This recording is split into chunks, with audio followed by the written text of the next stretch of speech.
La vida no siempre es fácil. Hay días de risas y también días de lágrimas. Todos en algún momento pasamos por momentos de dolor, pérdidas o pruebas que parecen no tener sentido. Sin embargo, en medio de esas tormentas, también es posible encontrar una alegría que no depende de lo que está pasando afuera, sino de lo que llevamos dentro. Dante Gebel, en su mensaje, nos recuerda que la vida no se trata de escapar del sufrimiento, sino de aprender a vivir con esperanza a pesar de él. El dolor puede ser un maestro que nos enseña, que nos moldea y que nos prepara para una vida más fuerte y con más fe. Levanta la mirada y no quedémonos atrapados en lo que nos lastima, sino a descubrir que incluso en los momentos más oscuros, Dios sigue siendo fiel. Y cuando entendemos eso, podemos sonreír aún con lágrimas en los ojos, porque sabemos que no estamos solos y que lo mejor todavía está por venir. Escuchemos el mensaje completo de Gebel a continuación. Tú tienes y yo tengo que adorar a Dios, aunque me vaya mal.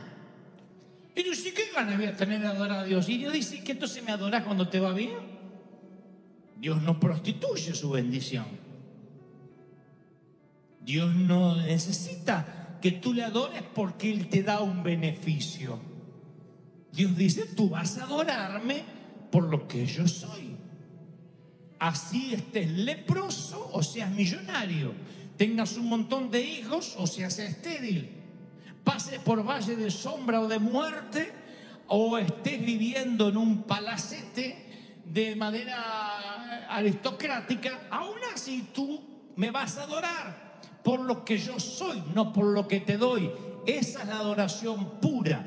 Y esa adoración pura se descubre en el dolor, en la escasez, en lo que te falta. ¿Estoy siendo claro en lo que Dios está hablando, sí o no?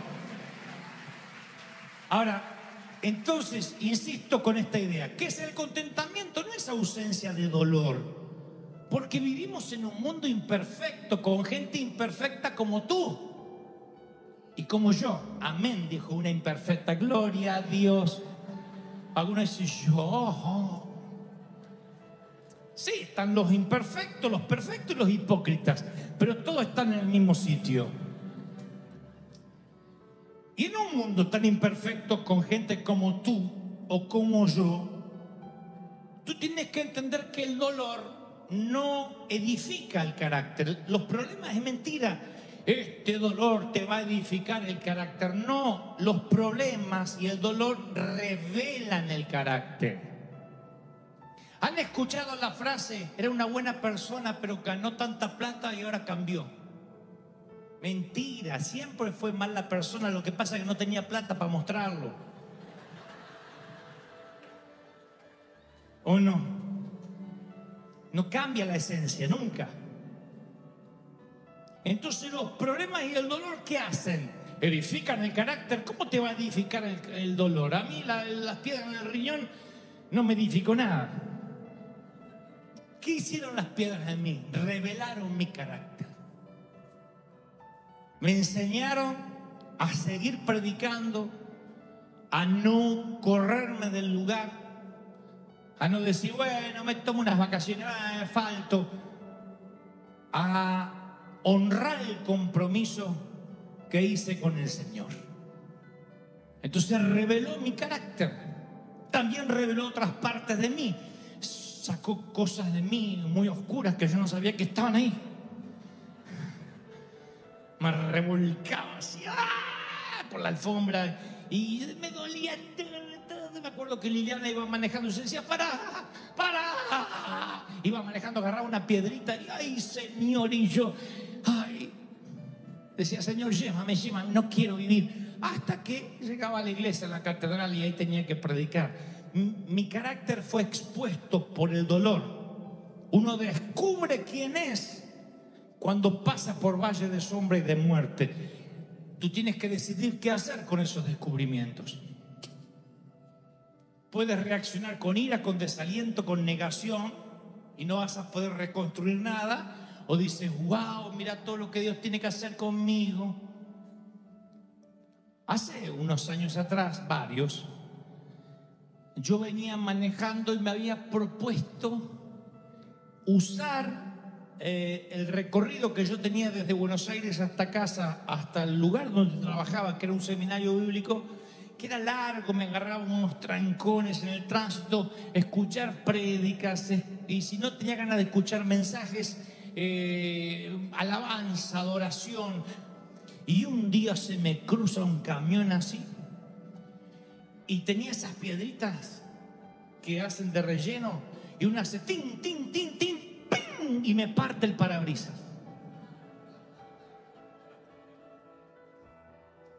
¿Vieron Hulk cuando le salen así los músculos verdes? Salió un gusano de dentro mío. Empecé a perseguir al camionero, no sé para qué, como los perros que siguen las ruedas, después no saben qué hacer.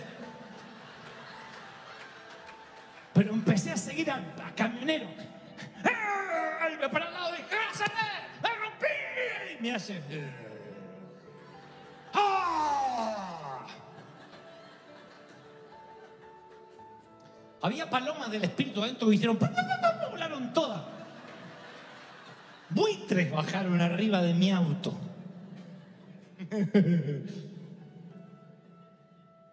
Me estacioné y miré. Digo, pero desgraciado, me partió el parabrisas, todo el parabrisas, una piedrita. Dije, ¡ah! ¡Ah! Y me enojé tanto. Y ahí descubrí que mi seminario bíblico tenía algunas fisuras.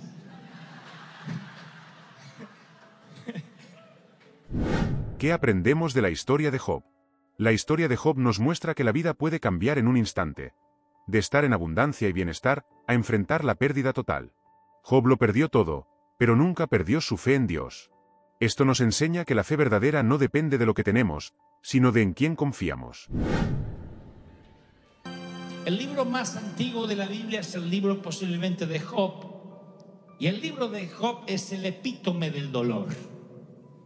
Es un hombre que pierde su familia en una catástrofe, pierde su riqueza, su salud, pero lo peor, un día se transforma en un hombre que pierde la esperanza. Él no está confinado en una silla de ruedas, ni está conectado a sueros intravenosos, pero sí tiene lepra. Sus amigos lo maldicen, su esposa le dice, maldice a tu Dios y muérete. Se queda absolutamente solo y aislado del mundo, derrotado. Y en las circunstancias más calamitosas hay un hilo delgado de alegría que se lee en el libro de Job. Y esto es lo que determinó lo que Dios me dijo que te dijera esta tarde. Job dijo, me regocijo con un dolor inquebrantable. ¿Cómo uno se va a regocijar con un dolor? Si estás con un dolor inquebrantable, no te regocijas. Posiblemente el dolor más fuerte que yo he tenido no ha sido cuando me corté 2 dedos de la mano. El dolor más fuerte ha sido piedras en el riñón. Los que han sufrido piedras saben lo que estoy hablando. En la vesícula, en el riñón, es horrible.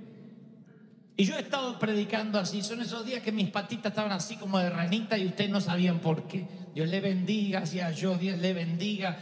Y eran las piedras hace unos años. Yo no me regocijaba. Regocíjate en las piedras con alegría. Dije a tu abuela, yo no tengo piedras. Voy a otra versión y Job dice, salto de alegría con un dolor implacable.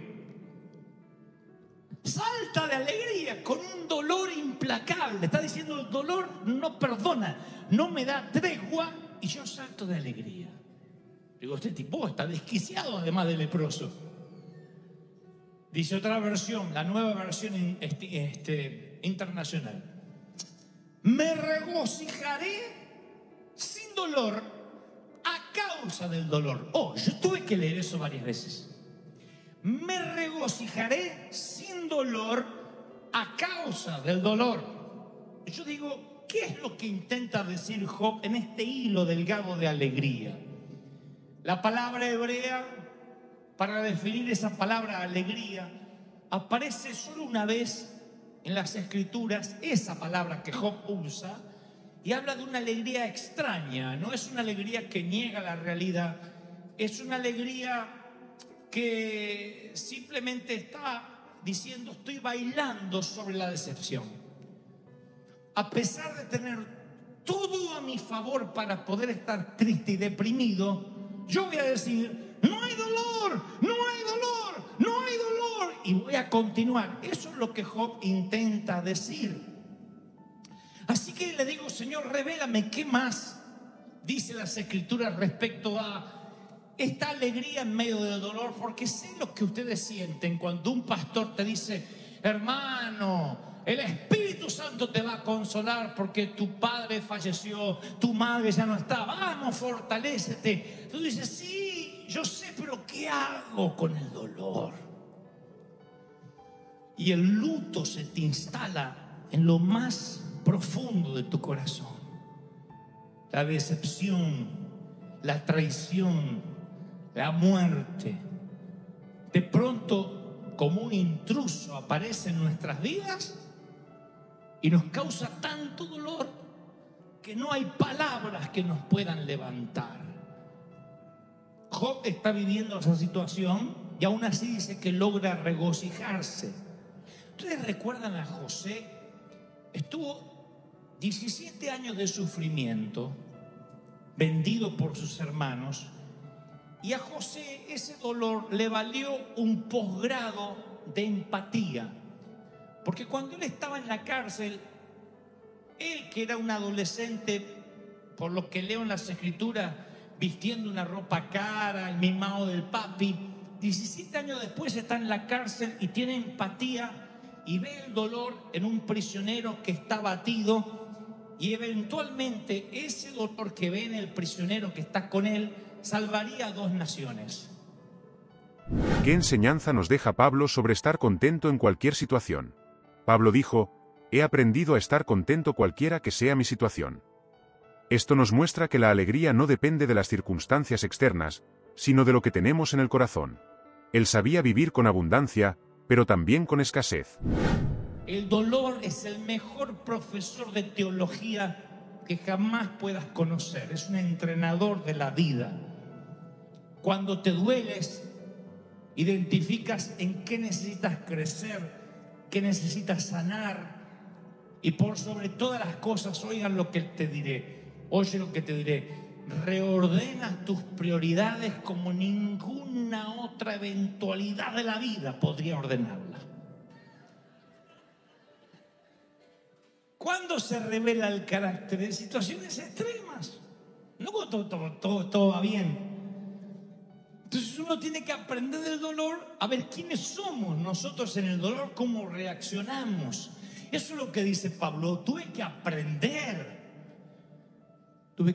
a vivir en escasez, en abundancia. Pablo le escribiría luego a la iglesia de Tesalónica y le diría: den gracias por todo. Y uno dice: bueno, si yo doy gracias por todo. No, pues yo no di gracias por el camionero, yo lo quería matar. Digo: Señor, si yo lo mato, está bien, porque tocó el parabrisas de un siervo de Dios, ¿no? Bueno, es lo que yo pensé. Den gracias en todo, porque la voluntad de Dios en Cristo Jesús es para con todos ustedes. Pablo está diciendo: no le den gracias a Dios por los regalos perfectos, también por los regalos imperfectos que llegan sin invitación, por las piedras en los parabrisas, por las piedras en los riñones o las piedras donde te toque. ¿Recuerda los hijos imperfectos que tienes? Ay, mira todos los que tienen hijos perfectos, Dios mío. Bueno, yo recuerdo los hijos imperfectos que tenemos. Y a lo mejor ellos necesitan que le digas: sabes, estoy agradecido porque Dios te hizo así. Porque tu carácter repodrido hace que mi carácter sea expuesto y yo tenga que arreglar mi situación con Dios cada noche de mi vida. ¿Recuerdas el jefe imperfecto que te tocó? Tal vez ese jefe te está mostrando de que no tienes tanta paciencia como crees que tienes. Y si tú estás esperando el compañero perfecto, el jefe perfecto, los hijos perfectos, la vida perfecta, vas a sufrir una fiebre de descontento y frustración el resto de la vida. No hay gente perfecta, no hay iglesias perfectas, no hay pastores perfectos. ¿Sabían? Tampoco amén.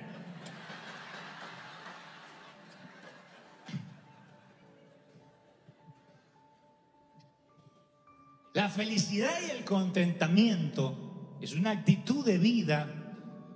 Y Pablo dijo, tú tienes que alegrarte por todo. Y tú dices, bueno, pero Pablo no sabe en el matrimonio en el que estoy. Pablo no sabía el niño que me tocó. Pablo no sabe que yo paso por dolores crónicos. ¿Qué sabe Pablo de mi sufrimiento? Todo lo que Pablo escribió posiblemente lo hizo entre cadenas. Eran los tiempos que él tenía de sosiego para decir, voy a escribir cartas porque no me queda otra cosa. Estoy preso y en cadenas. Pablo no era un aristócrata que se iba a una cabaña frente al océano a escribir un libro, Y Pablo dijo, no os afanéis porque el Señor dijo, no os afanéis diciendo qué comeremos, qué beberemos, qué vestiremos. Esto lo dice el Señor Jesucristo. Porque vuestro Padre sabe que tenéis necesidad de todas estas cosas. Busquen primeramente el reino de Dios y todo lo demás será añadido. Jesús dice, como Pablo, el contentamiento es el producto de una vida enfocada en Dios. Cuando te enfocas en Dios, tú puedes estar en cadenas, pasándola mal, pero tú dices, con lo mucho, con lo poco, yo voy a aprender a alegrarme. Pero si tu gozo está regulado por tu cuenta bancaria, eres tan pobre y tan miserable que lo único que podrás amasar es una fortuna. Serás tan pobre que lo único que tendrás es dinero. ¿Cómo contentarnos en medio del dolor? Significa aceptar que aunque las pruebas llegan, podemos elegir cómo enfrentarlas. El contentamiento nace cuando dejamos de luchar contra lo que no podemos cambiar y empezamos a confiar en que hay un propósito más grande detrás de lo que vivimos. En lugar de enfocarnos solo en lo que perdimos o en lo que nos duele, aprendemos a valorar lo que aún tenemos: la vida, la fe, las personas que nos rodean. Ese agradecimiento transforma la forma en que sentimos el dolor, porque aunque la herida esté, el corazón encuentra paz al reconocer lo que todavía es un regalo. El versículo más corto, uno de los más cortos de las Escrituras, es Jesús lloró. Así que yo veo un Cristo familiarizado con el dolor. Ahora, he aquí lo que yo quiero transmitirte de parte de Dios. Pablo, dice el apóstol, yo he aprendido a contentarme. No se olviden esta palabra, aprendió a ser feliz. Yo no sabía que la felicidad era una habilidad aprendida. Yo pensé que la felicidad era una situación. Él dice, sé vivir humildemente, sé tener abundancia. ¿Cómo se vive? ¿Cómo es que sabe vivir humildemente? Si eres humilde, vive y se acabó. Yo no sé si sabía vivir en pobreza. Yo sabía que nosotros comíamos salteado, que poníamos un huevo así y se partía al medio, y para donde se dividía agarraban los hermanos y el otro se quedaba mirando. Era un juego. ¿Quién agarra el huevo? ¿Qué voy a saber vivir? Ahora Pablo dice, yo sé vivir en abundancia también. Hay que aprender para vivir en abundancia. ¿Quién necesita ir al colegio para ser rico? Hermano, quiero donarte hoy $100,000. No, hermano, deja que aprenda primero. Todo el mundo tiene idea de cómo gastar, casi por instinto. Sin embargo, Pablo dice, no, yo tuve que aprender a tener mucho.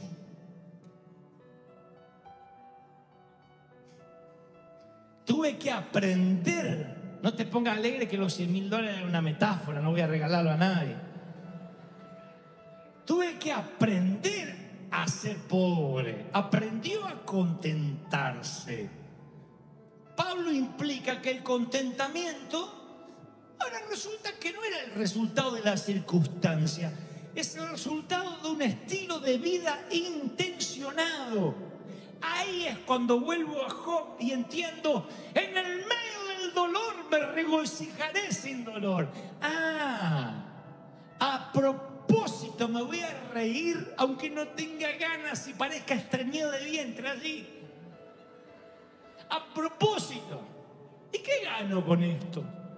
Bueno, como aquel que tiene que aprender a tocar el teclado y tiene que aprender las notas más básicas, empieza y dice la escala, la escala, la escala. Y uno quiere tocar un concierto, no, la escala, en todo. Si no volaste un simulador, no te dejan pilotear un avión real con pasajeros a bordo.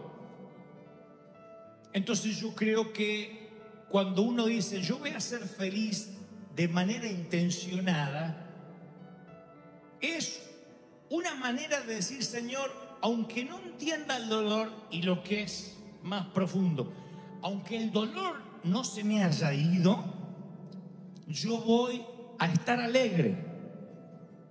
Regocíjate, oh hija de Sión, aquella que todavía no dio a luz.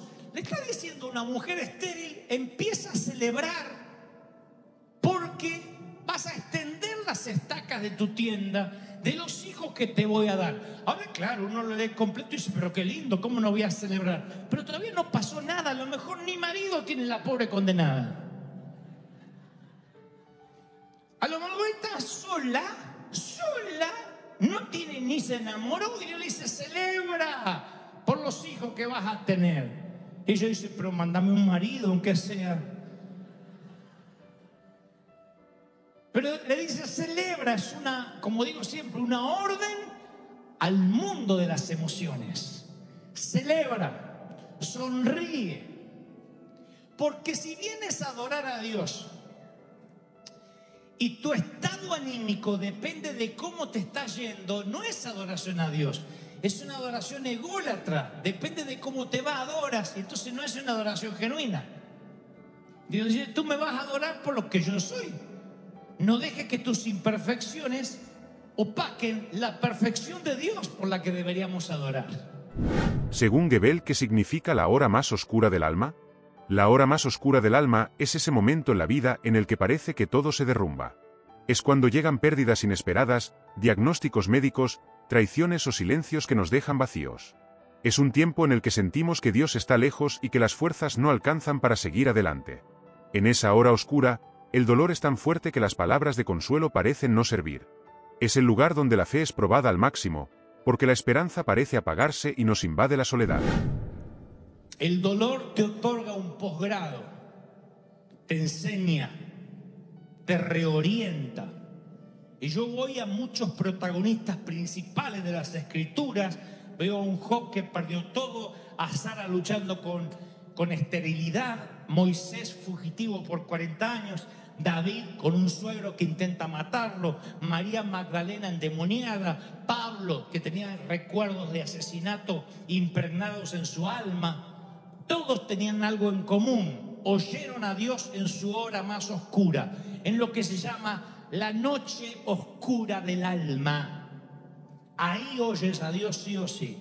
No te estoy diciendo que tengas que pasar por ahí, pero las oraciones más sinceras no se generan dentro de las iglesias, sino entre pasillos de hospital o la grama recién cortada del cementerio. Allí están las oraciones más sinceras. Allí es cuando la gente derrama su corazón. No está preguntando cómo devorar, cómo está mi vida. Clamas, no, Señor, ayúdame. Yo he visto gente enorgullecerse de ser atea, clamar a Dios con desesperación en los pasillos fríos de un hospital, ante un diagnóstico, ante una noche oscura. Entonces, yo cuando veo, insisto, a los personajes bíblicos pasando sus horas oscuras, me pregunto por qué transitaron, por qué pasaron por allí. Y me doy cuenta que había una lección que Dios estaba tratando de enseñarle. Y el mismo Dios que le da lecciones a Jonás, estando en el vientre del infierno o en el vientre de un pez, es el mismo Dios que a lo mejor quiere hablarnos y no sabe cómo llamar nuestra atención.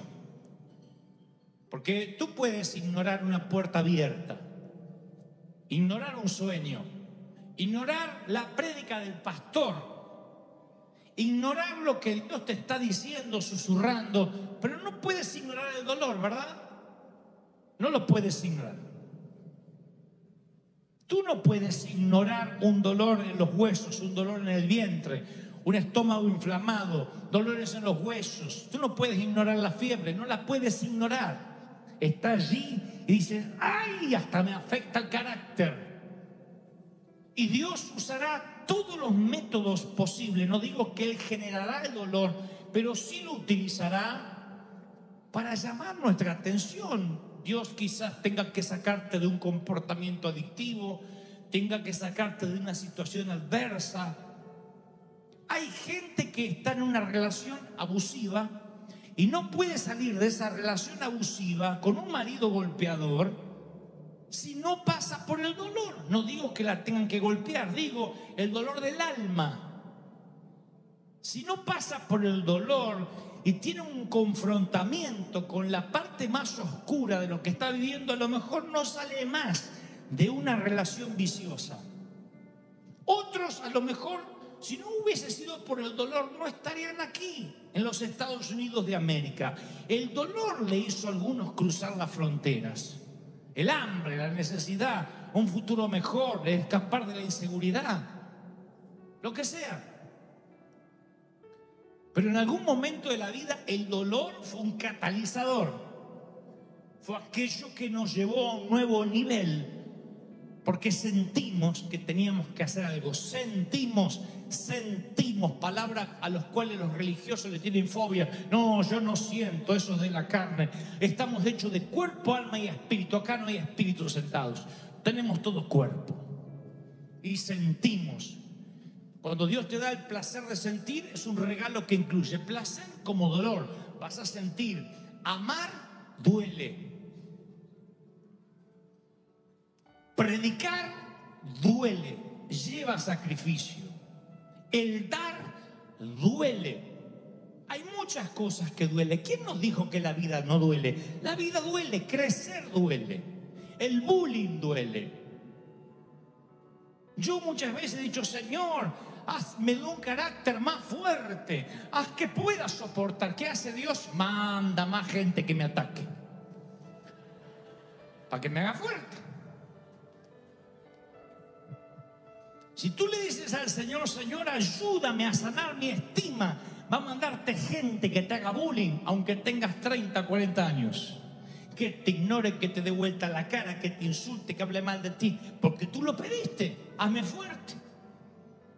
Y para que Dios te haga fuerte, no te quita la adversidad, la aumenta. Entonces, tu manera para resistir y que tu carácter se empiece a formar en Dios es justamente catalizándola a través del dolor. No se habla mucho esto en las congregaciones porque pensamos que esto afloja a la gente, la desinfla. Yo pienso diametralmente opuesto. Yo pienso que alienta. Porque ahora mismo estás pensando, yo pensé que era el único menso que sufría, pero mira todos los que hay acá conmigo, incluyendo a Dante. Todo el mundo ha sufrido, todo el mundo le duele y se puede salir adelante. Alguien tiene que decir, ese es mi Dios. ¡Aleluya! La vida siempre tendrá momentos de alegría y también de dolor. No podemos evitar todas las pruebas, pero sí podemos decidir cómo enfrentarlas. Y ahí está el secreto. No dejar que el sufrimiento robe lo mejor de nosotros, sino aprender a mirar más allá, a descubrir que incluso en las lágrimas, Dios sigue estando presente. Si tu vida está regulada por lo que acumulas en el banco, tiene que haber algo más que supere tus cuentas bancarias. Si tu gozo y tu alegría está por un sitio donde vives, por un lugar donde vacacionas, no sé, por dinero que tengas, insisto, por un yate que puedas amarrar a tu costa, entonces eres miserable. Porque algún día el yate no lo tendrás, el dinero se rumbrará, todo por la ley de entropía se arruinará y tú quedarás miserable, pobre, ciego y desnudo, como el Señor diría que estamos. Aún así te vas a alegrar, claro, porque tu alegría no depende de lo que tienes. Es más, hay gente que dice: yo soy feliz porque viajo liviano. Pablo diría que la buena carrera es despojarse del peso. Él dice: ningún corredor sale a correr con peso. Tú no sales a correr una maratón con tacos altos, con un bolso, con un paraguas, porque no puedes correr. Y él dice: despojándome de todo peso. ¿Qué significa? Que rico no es el que más tiene, sino el que menos necesita. Ese es el rico. Rico es el que dice: no hay para comer, no importa, vamos a comer taco a lo pobre, o burrito, o lo que sea, vamos a hacer unos tacos con queso, listo. No hay queso, bueno, vamos a comer tortillas sola. Vamos a imaginarle el sabor. Y es feliz. Y otro a lo mejor se pone mal porque no le pusieron los cubiertos que él quiere comer, porque la carne no está a punto, y vive amargado. Lo que trato de decir es que tu contentamiento tiene que estar por encima del dolor, y si pierdes ese contentamiento, entonces Dios hará que transites el dolor para que entiendas a los que sufren, para que llores, aunque seas Cristo, por el Lázaro que está dentro de la tumba, para que tengas dolor, para que te conmuevas. Los predicadores que hablamos de gracia no es porque somos libertinos, no es porque somos pecadores. Lo que hablamos de gracia es porque hemos sufrido, porque entendemos tu dolor, porque sabemos que no es fácil. Porque la vida cristiana no es un paseo por el parque. Porque esto es una batalla diaria. Cuesta ser santo, ¿cómo no va a costar? Por eso tenemos la gracia de Dios para darnos una ducha de gracia todos los días.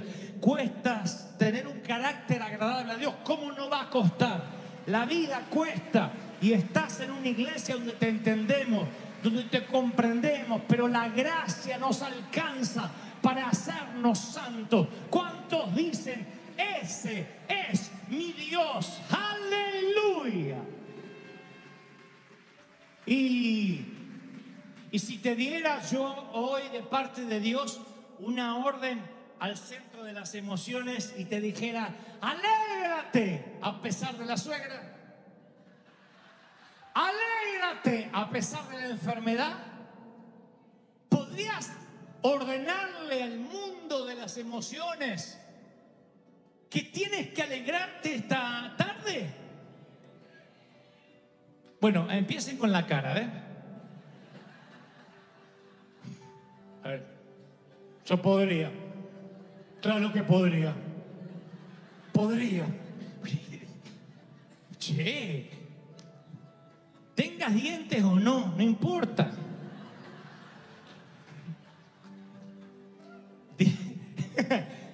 Ordénale a las emociones: tengo que sonreír. Entonces cambia la actitud. Ahora fíjense qué sabio que es Dios. Porque cuando uno ordena al mundo de las emociones a sonreír a pesar de la crisis, libera endorfinas, dopamina, sube las defensas. El doctor Patch Adams descubrió eso en enfermos terminales. El payasoterapia, la payasoterapia fue inventada por el doctor Patch Adams, llevado genialmente al cine a través de la interpretación de Robin Williams. Él descubrió, Patch, que cuando un enfermo terminal se reía, El cáncer que podía terminar con él en cuestión de días, a veces hacía que perdurara años o que en el mejor de los casos desapareciera. Los médicos se sorprendían. El estado de ánimo levantaba de manera tal las defensas de la persona que los dolores se iban. El dolor de hueso desaparecía, dejaba de somatizar. Por eso Dios dice, alégrate primero y yo te voy a bendecir. Empieza a hacer algo por ti mismo. A lo mejor la depresión, la bulia, el dolor tiene que ver con tristeza. Y tienes que decir, tristeza, no tienes más lugar en mi vida.